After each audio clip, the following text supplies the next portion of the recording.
ఈ శిలువ ధ్యానాల కొరకు ఏర్పాటు చేయబడిన పాట 196 ఆహా మహాత్మ హా శరణ్య. ఆ పాట మనం మొదటి వచనం పాడుకున్న తర్వాత మరి ఒకటో మాట కొరకు వాక్యపఠన చేయవలసిందిగా సహోదరి వి రాధా సురేంద్ర గారిని కోరుతా ఉన్నాం. లూకాసు వార్త 23:34 వచనం.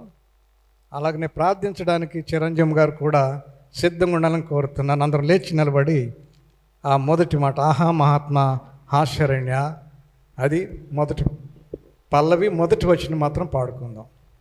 ఆహా మహాత్మ హా శరణ్య, హా విమోచక, ద్రోహరహిత, చంపే నేను నా దోషమే కదా. ఆహా మహాత్మ హా శరణ్య, హా విమోచక, వీరలను క్షమించు తండ్రి, నేరానేమియో కోరితిటులు నిన్ను చంపు క్రూర జనులకై.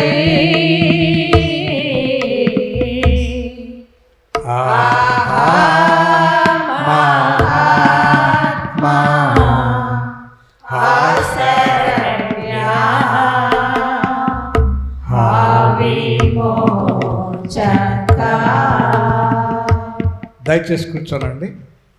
వాక్యపఠన చేయవలసిందిగా సహోదరి వి రాధా సురేంద్ర గారిని కోరుతున్నాం. లూకాసు వార్త 23:34 వచనం. సహోదరి రాధా సురేంద్ర గారు. దేవునికి మహిమ. మీ అందరికీ కూడా శుభ శుక్రవార శుభాకాంక్షలండి. యేసు సిలువలో పలికిన మొదటి మాట లూకాసు వార్త 23:34 వచనము. యేసు, తండ్రి, వీరేమి చేయుచున్నారో వీరెరుగరు గనుక వీరిని క్షమించుమని చెప్పెను. వారు ఆయన వస్త్రములు పంచుటకొండై చీట్లు వేసిరి. దేవాది దేవునికి వందనాలండి. సంఘ కాపర్లకు, కూడి వచ్చిన సంఘాన్ని అందరికీ హృదయపూర్వక వందనాలు. ఈ శుభ శుక్రవార దీవెనలు శుభాలు మా కుటుంబం పక్షంగా, శీల సమాజం పక్షంగా సంఘం అందరికీ తెలియజేస్తున్నాము. ప్రార్థన చేసుకున్నాం.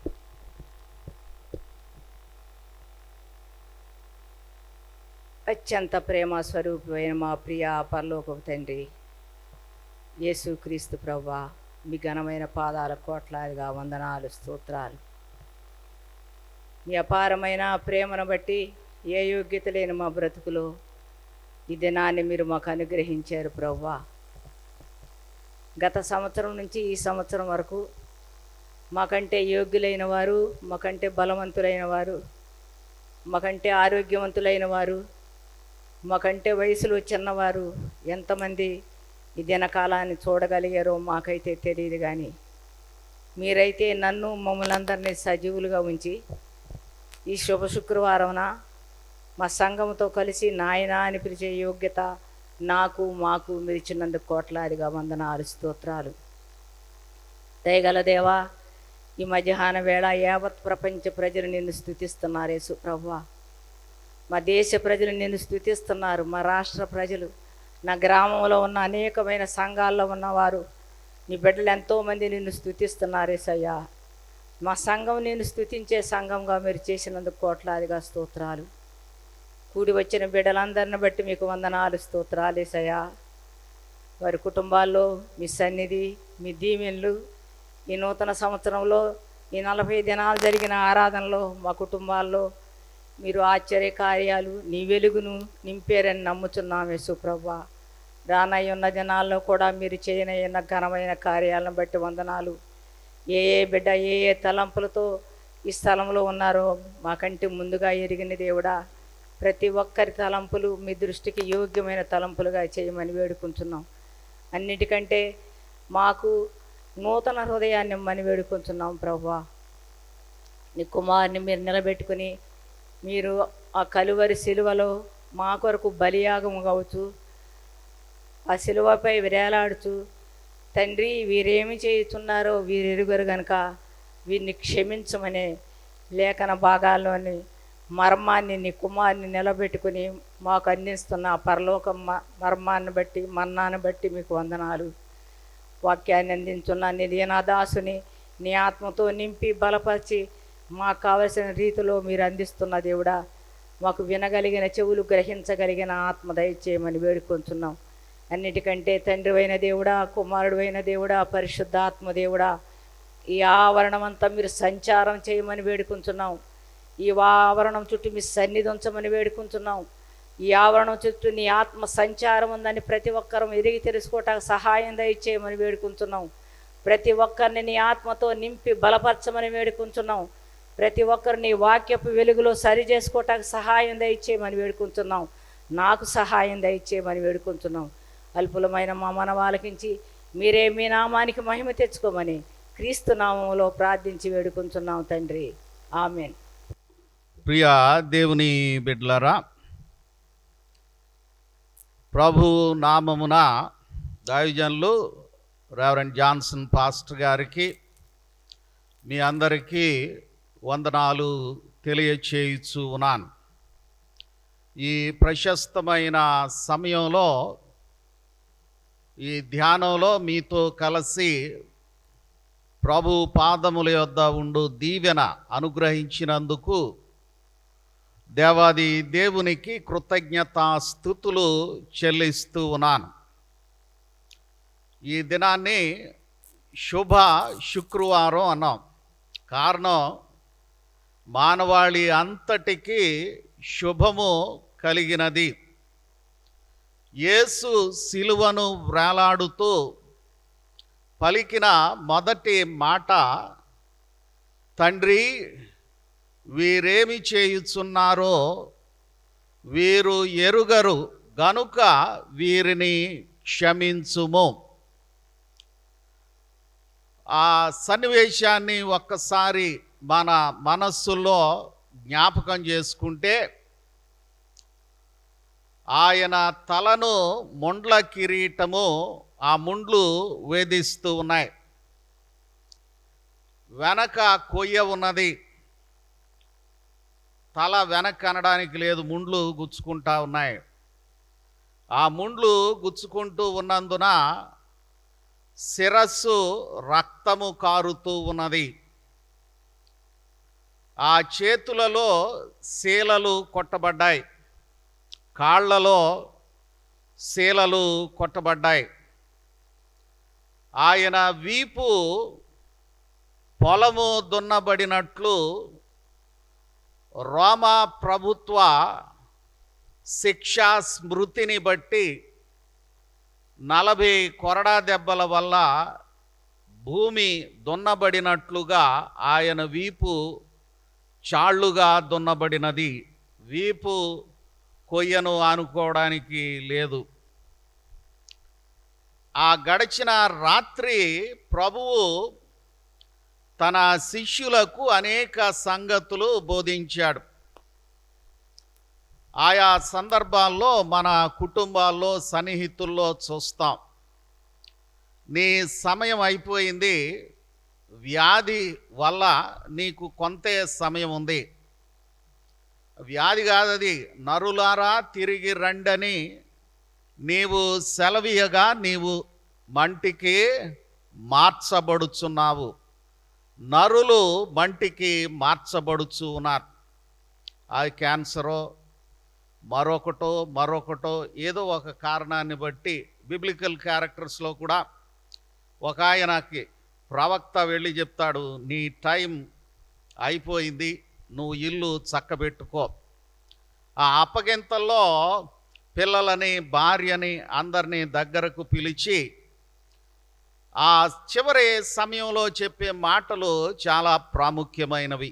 ప్రభువు చెప్పాడు, నన్ను జ్ఞాపకము చేసుకొనుటకై దీనిని చేయుడి. ప్రభు శిష్యుల పాదములు కడిగి ఉన్నాడు. ఆ తర్వాత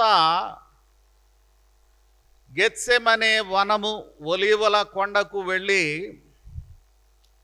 చెమట రక్తపు బిందువు వలె కారునంతగా మిక్కిలి వేదన పడుచు ఆయన ప్రార్థన చేశారు.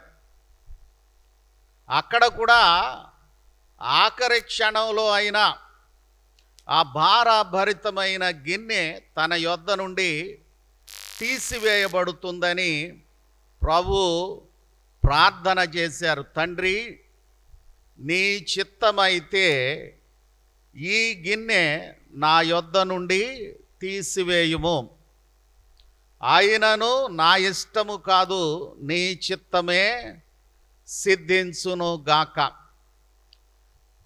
ప్రభు ఆయన జననము, బాల్యము, ప్రతిష్ఠ చేయబడుట, జీవితము, శ్రమలు అవన్నీ కూడా వాక్యానుసారమైనవిగా ఉన్నాయి. ధర్మశాస్త్ర పద్ధతి చొప్పున వారు ప్రతిదీ నెరవేర్చి అన్న మాట లూకాసు వార్తలో చూస్తాం. ఆ శిలువ శ్రమలలో కూడా దేవుని వాక్య నెరవేర్పు, ప్రవచన నెరవేర్పు చూస్తూ ఉన్నాం. ప్రభు ఒంటరి వాడయ్యాడు. నేను కాపరిని కొట్టుదును, గొర్రెలు చెదరిపోవును. పేతురుతో అన్నాడు, తెల్లవారకు మునుపు, కోడి కూయక మునుపు నీవు నన్ను ఎరుగనని ముమ్మారు అంటావు సుమా. ప్రభు ఎరిగి ఎరిగి మన నుండి ఏ మంచి కలుగదని ఎరిగినప్పటికీ మనలను ప్రేమించిన వాడై ఉన్నాడు. ఆ ప్రభు పేతురు, యాకోబు, యోహానులను తీసుకొని మీరిక్కడ నా కొరకు ప్రార్థన చేయండి అని చెప్పారు. వాళ్ళు ప్రార్థన చేయలేక నిద్రపోతా ఉన్నారు. ప్రభు వచ్చి చూచి, ఒక గడియ అయినను నా కొరకు మేలుకొని ఉండి ప్రార్థన చేయలేరా అని వాళ్ళని తృణీకరించలా. ప్రభు చెప్తా ఉన్నాడు, ఆత్మ సిద్ధమే కానీ శరీరము బలహీనము. ఇదే 3 గంటల వరకు ఉండాలంటే ఎంతసేపు అయినా ఉండాలని ఉంటుంది, కానీ శరీరం సహకరించదు. మరి ప్రియులు ఇంజనీర్ గారు గురువిందపల్లి నాగేశ్వరరావు గారు మంచి వాటర్ సప్లై చేయడానికి ముందుకు వచ్చారు. దేవుడు వారి కుటుంబాన్ని దీవించును గాక. అలాగే కైలే విభజన్ రావు గారు బటర్ మిల్క్ ప్యాకెట్లు. మన చర్చిలో చాలా గొప్పగా ఉంటుంది. ఏమంటే అరగంటకు ఒకటి వస్తూ ఉంటుంది, వినేవాళ్ళు వింటూ ఉంటారు, తాగేవాళ్ళు తాగుతూ ఉంటారు.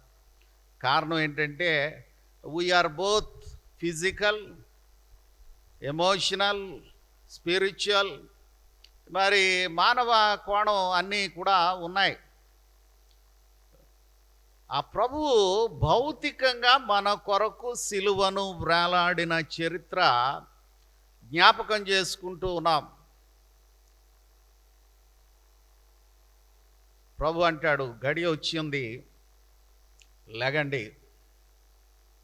ఆ శిష్యులతో ముందుకు వెళ్తూ ఉంటే అప్పటికే దేవుని ప్రణాళికలో ప్రభు నడుస్తూ ఉంటే సైతాను ఆలోచనలో నేను చాలా మేధావిని అని యూదా ఇస్కరియోతు వెళ్తా ఉన్నాడు. వెళ్ళి బేరం ఆడుకున్నాడు, రహస్య బేరం. 30 వెండి నాణెములకు ప్రభువును పట్టిస్తానని. ఎవరికి ఉండే రహస్య ప్రణాళికలు ఉంటాయి, కానీ అన్ని ప్రణాళికలు దీవెనకరమైనవి కావు. దేవునికి అంగీకారమైన ప్రణాళికయే దీవెనకరమైనది. ప్రభు దగ్గరకు వచ్చి ముద్దు పెట్టుకొని బోధకుడా నీకు శుభము అని చెప్పాడు. నిజంగా శుభమేనా అది?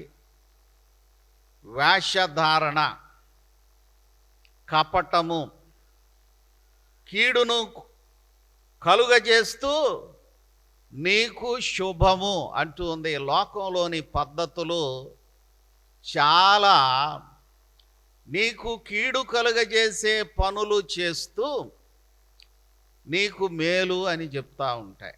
జాగ్రత్త. స్నేహితుడు మేలు కోరి గాయము చేయును, పగవాడు లెక్కలేని ముద్దులు పెట్టును. ముద్దు కమ్మగా ఉంటుంది, ఎంత బాగుంటుందో. గాయము నొప్పిగా ఉంటుంది. మేలు కొరకైన గాయమేదో, మోసకరమైన దెలీలా ముద్దు ఏదో గమనించాలి సుమా. లేకపోతే నీవు వివేచన లేక, వివేకము లేక మరణమునకు లోనయ్యే ప్రమాదము ఉన్నది. ప్రభు అక్కడ ప్రధాన యాజకుల బంట్రౌతులు ప్రభువును బంధిస్తూ ఉన్నారు. పేతురు తన దగ్గర ఉన్న ఓ కత్తి ఏదో ఉంది, ఆ కత్తితో ఒక ఆయన చెవి నరికాడు. నీ ప్రయత్నం కాదయ్యా. ఆనాడు మోషే కూడా ఒక ఐగుప్తీయుని చంపి పాతి పెడితే, I will give you deliverance not in your way but my way is different. చాలాసార్లు మనం దుడుకు విధానంలో లేదా మన దగ్గర ఉన్నటువంటి ఆ చిన్ని శక్తులతో మనము మన ఆలోచనతో కాదు కానీ దేవుని ప్రణాళికతో ముందుకు వెళ్ళవలసిన వాళ్ళమై ఉంటూ ఉన్నాం. నా దక్షిణ హస్తము చాచి నేను మిమ్మును విడుదల చేస్తాను. ఏమయ్యా పేతురు, నే విజ్ఞాపన చేస్తే సృష్టికర్త అయిన దేవుడు తన దూతలను సైన్యమును పంపడా? కానీ అది దేవుని ప్రణాళిక కాదు. సాతాను ప్రభువు సిలువ ఎక్కకుండా వెన్నంటి ఆ ఆటంకము కలుగజేస్తూ ఉన్నాడు. కత్తి వరలో పెట్టు, కత్తి పట్టువాడు కత్తితోనే నాశనమవుతాడు. విచిత్రం ఏంటంటే ఫ్యాక్షన్ విధానాల్లో ఉన్నటువంటి వాళ్ళు కూడా ఈ మాట చాలా జ్ఞాపకం చేస్తూ ఉంటారు. మాకు ఇష్టం లేదండి కత్తి పట్టుకోవడం, ఈ భయము, ఫ్రీగా ఎక్కడికి వెళ్ళలేం, ఏం జరుగుద్దో అన్న భయం, ఒక్కళ్ళమే ఉండలేం. కానీ జీవితం మేము కోరుకున్నది కాదు, ఆ విధంగా ఉన్నది అని ఒప్పుకున్న వాళ్ళు కొన్ని గంటలు వాళ్ళ మరణం ముందు చెప్పిన పరిస్థితులు చూస్తూ ఉన్నాం. కత్తి కాదు, దేవుని ప్రేమ మానవ సమస్యలకు జవాబు. అదే ప్రభు ముందు చెప్పాడు, మనుష్య కుమారుడు పరిచారము చేయించుకొనుటకు రాలేదు గాని పరిచారము చేయుటకును అనేకులకు ప్రతిగా విమోచన క్రయధనముగా తన ప్రాణము పెట్టుటకు వచ్చెను. ఆ ప్రభువును బంధించారు. ఏమయ్యా, బందిపోటును, ఓ దోపిడీదారుణ్ణి, నరహంతకుణ్ణి బంధించడానికి వచ్చినట్లు రాత్రులు వచ్చారేమిటి? నేను దేవాలయంలో బోధిస్తా, పబ్లిక్గా ఉన్నాను. నేను చేసింది ఏమిటి? స్వస్థపరచటమా? దేవుని ఉద్దేశము ఆత్మానుసారమైన ఆ ముఖ్య ఉపదేశము చెప్పడమా? సరే, లేఖనము నెరవేరునట్లు కానియండి అన్నాడు ప్రభు. వాళ్ళు ప్రధాన యాజకుల దగ్గరకు తీసుకెళ్ళారు. ఒక నేరము వెంబడి మరొక నేరం మోపుతా ఉన్నారు. ఏది రుజువు గాల, ఏది నిలబడలా. ఏదేమైనా మనం ఆయన్ని చంపడానికి మన చేతిలో పవర్ లేదు, పిలాతు దగ్గరకు వెళదాం, రోమా ప్రభుత్వం మరణదండన విధించగలదు. పిలాతుని బ్లాక్మెయిల్ చేద్దామని పిలాతు దగ్గరికి వెళ్ళారు. పిలాతు భార్య ఆమె దేవుని విధానంలో హెచ్చరింపబడి ఆమెకి స్వప్నమందు ఆ నీతిమంతుని గూర్చి నేను చాలా అభ్యంతరపడితిని, అతని జోలికి వెళ్ళకుము, ఆ నీతిమంతుని జోలుకు వెళ్ళకుము అని భార్య వర్తమానం పంపింది. పిలాతు డిక్లేర్ చేశాడు. సాధారణంగా కోర్టు పగలు జరుగుద్ది, ఇది mid night court, emergency court. విచిత్రం ఏమండి, ఆయన ఈ మనుష్యుని యందు నేను ఏ దోషము కనుగొనలేదు అని న్యాయాధిపతి డిక్లేర్ చేసిన పరిస్థితి. డిక్లేర్ చేసి భార్య పంపిన సందేశం అందుకొని ఆయన జ్యూరిస్డిక్షన్, అప్పుడప్పుడు మీరు ఊరు దాటేటప్పుడు మనం చదువుతూ ఉంటాం, పమిడి మొక్కల పోలీస్ స్టేషన్ పరిధి అంతము, ఆ తర్వాత మళ్ళీ ఇంకో పోలీస్ స్టేషను పరిధి ప్రారంభమైనది అని ఉంటా ఉంటాయి. నువ్వు గలలియ వాడవా అని తెలుసుకొని ఇది హేరోదు జ్యూరిస్డిక్షన్ అని చెప్పని హేరోదు యెరూషలేములో ఉన్నాడని హేరోదు దగ్గరికి ఆ కేసు రెఫర్ చేశాడు. హేరోదు యేసును గూర్చి విన్నాడు కాబట్టి ఈయన ఏదో అద్భుతములు చేయవాడు, ఇక్కడ కూడా ఏమైనా అద్భుతం చేస్తాడా అని కనిపెట్టాడు. ప్రభువు అద్భుతములు, సైన్స్, వండర్స్, హీలింగ్ యాక్ట్స్, ఇవి దేవుణ్ణి మహిమపరచడానికి కానీ మనుష్యుల క్యూరియాసిటీ, ఉత్సుకత, ఎంక్వైరీని తృప్తిపరచడానికి కాదు. అవి దేవుని చిత్తమును బట్టి జరిగేవే తప్ప ఓ అధికారికి రుజువు ఇవ్వడానికి, లేకపోతే మరొక శాస్త్రంలో ప్రవీణునికి ఈ టెస్ట్ ట్యూబ్లో ఇట్టిట ఈ 2 ద్రావకాలు వేసి గిలకొడితే చూడు బ్రౌన్ రింగ్ వచ్చింది కాబట్టి నైట్రోజన్ దీంట్లో ఉందని చెప్పినట్లు చెప్పడానికి కాదు సుమా. సార్వభౌముడైన ప్రభువు అనుగ్రహిస్తే తప్ప ఏది కలగదు. అక్కడ ఒక పేల్ సెంటెన్స్ ఉంటుంది, సత్యమనగానేమి అని హేరోదు చెప్పాను అని ఉంటుంది. ఒక ప్రశ్న అడిగాను అని ఉంటే దాంట్లో పొటెన్సీ ఉన్నట్టు. ఏదో అనుకున్నాడు తప్ప is not intent to know the truth. చాలా పర్యాయాలు మనం సత్యమును అన్వేషించము. ప్రభువు చాలాసార్లు సవాలు చేశాడు, లేఖనములను పరిశోధించుడి, అవి నన్ను గూర్చి సాక్ష్యమిచ్చును. యెషయా గ్రంథం 53వ అధ్యాయము.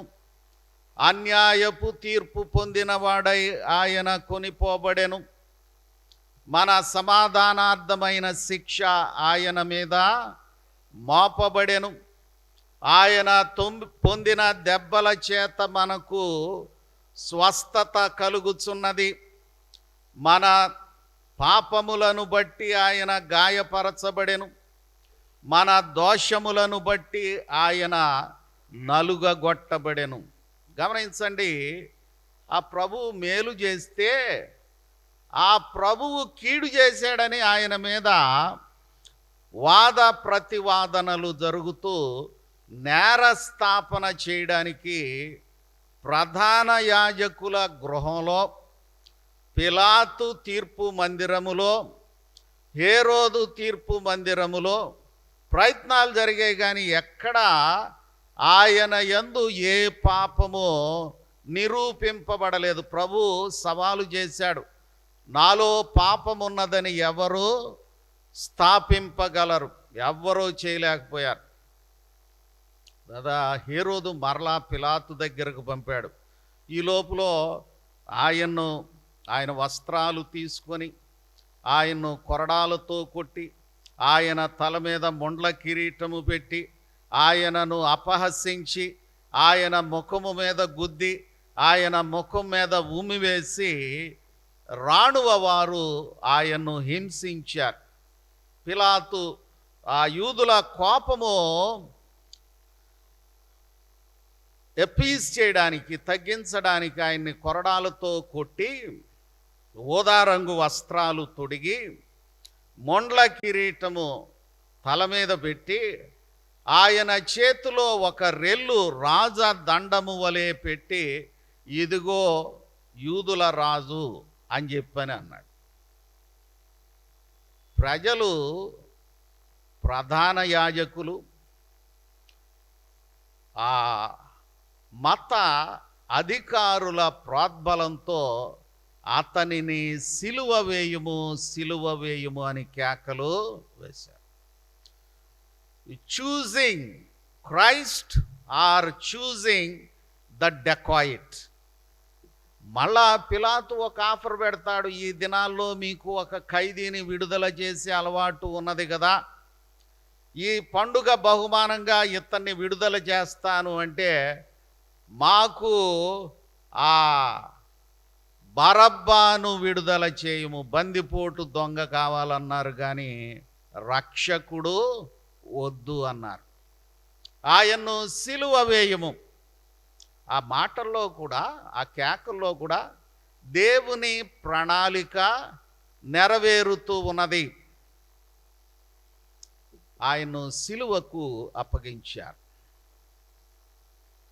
ఆ శిక్షా విధానంలో బరువైన ఆ దొంగలను, ఆ కొయ్యను ఏ నేరస్తుని మీద సిలువ శిక్ష వేయబడిందో అతను మొయ్యాలి. ప్రభు ఆ రాత్రి అంతా అవమానము, ఒంటరితనము, విడిచిపెట్టబడిన స్థితి, భయంకరమైన వేదనకు గురి అయిన స్థితిలో, ఆయన మొయ్యలేని పరిస్థితుల్లో ఆ సిలువ మొయ్యడానికి అరమెతయ్య మన్నించండి, సీమోను అనేటటువంటి ఒక ఆయన్ని వాడారు. ఆ గొల్గొత, కల్వరి, కపాలము వలె ఉంటుంది ఆ కొండ, అందుకే దాన్ని కల్వరి అన్నారు. ఆ ప్రభు వేలాడుతూ ఉన్నాడు. ఆ కొయ్యకు కొట్టబడి భూమికి ఆకాశమునకు మధ్యను కొయ్యను వేలాడుతూ ఆయన్ను అపహసిస్తూ ఉన్నారు. ఇతను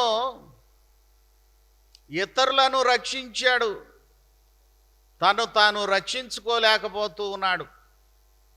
నీవు నిజముగా దేవుని కుమారుడవైతే దిగిరా అని హేళనగా మాట్లాడుతూ ఉన్నాడు. ఆ ప్రభు ఆ దైవ శక్తిని వ్యక్తిగత నిరూపణ కొరకు ఎన్నడూ వాడలేదు. అది శోధన. ఆ 40 దినాలు ఉపవాసం ఉండి ఆకలిగా ఉన్నప్పుడు సాతాను వచ్చి, నీవు నిజముగా దేవుని కుమారుడవైతే ఈ రాళ్ళు రొట్టె అగునట్లు ఆజ్ఞాపించుము.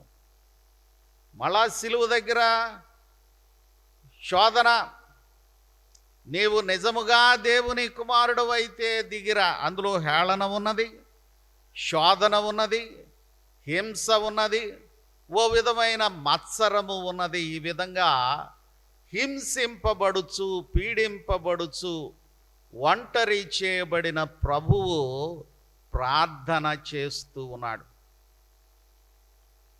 ఆయన ఏ దోషము చేయలేదు, ఆయన యందు ఏ కపటమును లేదు. అన్యాయపు తీర్పు పొందిన వాడై ఆయన కొనిపోబడుచున్నాడు. బొత్సు కత్తిరించు వాని ఎదుట గొర్రె మౌనముగా ఉండునట్లు అతడు మౌనముగా ఉన్నాడు.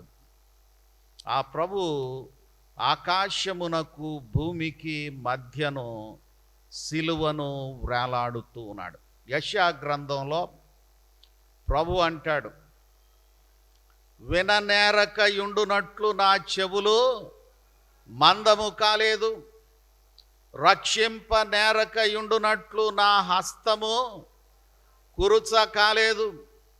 మీకును నాకును మధ్యగా మీ పాపములు అడ్డుగా వచ్చెను. రండి, వివాదము తీర్చుకొందము. మీ పాపములు రక్తము వలె ఎర్రవైనను. దావీదు భక్తుడు ప్రార్థన చేస్తాడు కదా, హిమము కంటేను తెల్లగా ఉండునట్లు నీవు నన్ను కడుగుము. ఆ ప్రభువు ప్రార్థన చేస్తున్నాడు, తండ్రి వీరేమి చేయుచున్నారో వీరు ఎరుగరు గనుక వీరిని క్షమించుము. అంటే తన్ను హింసిస్తూ ఉన్నటువంటి నరులను, ఆ హింసించే వాళ్లను క్షమించుమని ప్రార్థన చేస్తూ ఉన్నాడు. ప్రపంచ మతములలో సృష్టికర్త అయిన దేవుని తండ్రి అని పిలవడం నేర్పినవాడు ప్రభు అయిన యేసుక్రీస్తు వారు. ఇక్కడ మనం తండ్రి అంటున్నాం కానీ ఆ గ్రీక్ ట్రాన్స్లేషన్ అది దినదినము తండ్రికి వాడే మాట నాన్న. కొంతమంది నాన్న అంటే మోటుగా ఉందనుకుంటారు, డాడీ అను గ్రాండ్గా. ఏంటో తెలుగులో మీ నాన్నగారిని మీరేమంటారు? నాన్న అంటే ఆ తండ్రిగా నాన్నగా పిలిచే ఆ ట్రైనింగ్, టీచింగ్, బోధ ప్రభు ఇచ్చాడు. అందుకే పరలోక ప్రార్థన, పరలోకమందున్న మా తండ్రి, పరలోకమందున్న మా నాన్న. తండ్రి వీరేమి చేయుచున్నారో వీరెరుగరు గనుక వీరిని క్షమించుము. క్షమాపణ లేకుండా దేవుని కృప పొందలేం. తన పాపములకు ప్రాయశ్చిత్తము నొందినవాడు, తన అతిక్రమమునకు పరిహారము నొందినవాడు ధన్యుడు అంటూ ఉన్నాడు. మరి ఆ పాపమునకు ప్రాయశ్చిత్తము, పరిహారము, ఒప్పుకోలు లేకుండా కలగదు. పశ్చాత్తాపము లేకుండా ఒప్పుకోలు లేదు. 32వ కీర్తనలో దావీదు అంటాడు, నేను మౌనినై ఉండగా. అంటే మానవునిలో ఒక నైజము ఉన్నది. తన పొరపాటును, తన దుష్టత్వాన్ని, తన దుర్మార్గతను మరొకరి మీదకి గెంటమో, పరిస్థితుల మీదకి గెంటి వేయడమో, లేదా ఒప్పుకోకుండా ఏది చేయడానికైనా సిద్ధంగా ఉన్నాడు. దావీదు చరిత్ర గమనించినట్లయితే దాన్ని కప్పిపుచ్చడానికి ఎన్ని పనులు చేశాడో. ఏమండి, ఆ బలాత్కారమును కప్పిపుచ్చడానికి, ఆ దుష్టత్వాన్ని కప్పిపుచ్చడానికి, ఆ వ్యభిచారమును కప్పిపుచ్చడానికి ఎన్ని పనులు చేశాడు. నరహత్య చేశాడు, మోసం చేశాడు, అబద్ధమాడాడు. నేను బాగానే ఉన్నానని ప్రజల దగ్గర నటిస్తూ ఉన్నాడు. బయట రాజు, లోపల భయంకరమైన పాపము. ప్రియ దేవుని బిడ్డలారా, మానవ బ్రతుకులు అన్నీ కూడా దేవుని ఎదుట తెరవబడి ఉన్నాయి. ఆయన దృష్టికి మరుగైనది ఏది కూడా లేదు. ప్రభు ప్రార్థన చేస్తాం, ఆయన మన కొరకైన మన పక్షముగా ఉన్న ప్రధాన యాజకుడై ఉన్నాడు. ఆ మొదటి మాట తండ్రి అయిన దేవునికి ప్రార్థన చేస్తూ ఉన్న ప్రధాన యాజకుని విజ్ఞాపన. ఆ ప్రభు దగ్గరికి రావాలి. ఆ దీవెన పొందాలి అంటే ఆయన్ను ఒప్పుకోవాలి, ఆయన దగ్గరకు రావాలి, పశ్చాత్తాపముతో రావాలి. కొద్దిసేపట్లో ప్రియులు చక్కగా వర్ణిస్తారు, నేడు నీవు నాతో కూడా పరదైసులో ఉండు. ఆ ప్రభుతో ఉండాలంటే, మరణం నుండి జీవములోనికి రావాలంటే, ఆ ప్రభు యందలి ఆనందం ఉండాలంటే ఆయన్ను ఒప్పుకోవాలి. తన్ను ఎందరు అంగీకరించిరో వారందరికీ దేవుని పిల్లలగుటకు ఆయన అధికారము ఇచ్చెను. ఆ లోక పాపమును మోసుకొని పోవు దేవుని గొర్రెపిల్ల. మన క్షమాపణ కొరకు ప్రభు ప్రార్థన చేస్తూ ఉన్నాడు. క్షమాపణ లేకుండా సమాధానము లేదు, పశ్చాత్తాపము లేకుండా క్షమాపణ లేదు, పాపపు ఒప్పుకోలు లేకుండా క్షమాపణ లేదు, ప్రాయశ్చిత్తము చెల్లింపబడకుండా క్షమాపణ లేదు. ఆ ప్రభువు ఆ ప్రాయశ్చిత్తమును చెల్లించిన వాడై ఉన్నాడు. ఆయన బట్టి ఆనందిద్దాం. ఆయన గొప్ప మాదిరి అయి ఉన్నాడు. ఈ లోకంలో గురువులు, బాబాలు, అధికారులు, మత నాయకులు అనేటటువంటి వారు, నాయకులు అనేటటువంటి వారు ఎవరు కూడా శ్రమ పడరు. వాళ్ళు ఏసీ గదుల్లో ఉండి మిగతా జనం చనిపోయేటట్టు ఉద్యమాలు నడిపిస్తారు తప్ప ప్రభువు చెప్పింది చేశాడు, బోధించిన దాని కొరకు శ్రమపడ్డాడు, ప్రేమను మాటలోను క్రియలోను చూపాడు. ఆ ప్రభువును కేంద్రముగా కలిగిన జీవితం మేలైనది. ఇంకా నీవు ప్రభువును ఒప్పుకోకుండా రక్షణ లేకుండా ఉన్నట్లయితే మరొక అవకాశం నీకు సవాలు విసురుతూ ఉన్నది.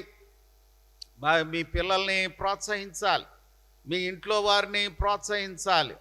ఆ ప్రభువు నమ్మి బాప్తిస్మము తీసుకొని ఆయన్ను వెంబడించులాగున ముందుకు పురికొల్పాలి.